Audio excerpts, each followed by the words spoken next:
ভিডিওটা একটু দেখে যান। মা বলছে আমার ছেলেটা খুবই খারাপ। বউয়ের কথা শুনে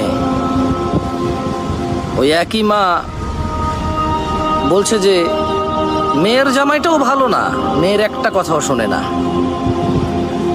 বোন বাপের বাড়ি এসে বলল যে ভাইটা আগের মতো নেই, খারাপ হয়ে গেছে, তত্ত্ব তালাশ করে না, দাওয়াত দেয় না, খোঁজ খবর নেয় না, ঈদ চাঁদ কোরবানি যায় জামা কাপড় দেয় না, একটু দাওয়াতও করে না, একটু বিপদে পড়লে হেল্প করে না।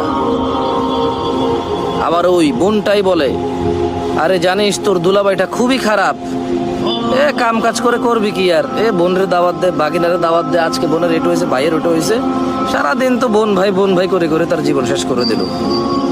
ভালো পড়েনি জামাইটা, মানে ভালো পড়েনি। অবাক অবাক করা চরিত্র না? মা তার ছেলের জন্য যে চরিত্রকে অপছন্দ করে, ঘৃণা করে, বদদোয়া করে, কিন্তু মা তার মেয়ের জামাইয়ের জন্য এমন চরিত্রের আকাঙ্ক্ষা করে এবং কামনা করে, দোয়া করে। বোন তার ভাইয়ের যে চরিত্রকে অপছন্দ করে, কিন্তু ঠিক তার স্বামীর জন্য সেম চরিত্রকে সে পছন্দ করে, নির্বাচন করে এবং সে এইটাকে কামনা করে, আকাঙ্ক্ষা করে যদি এমন হতো।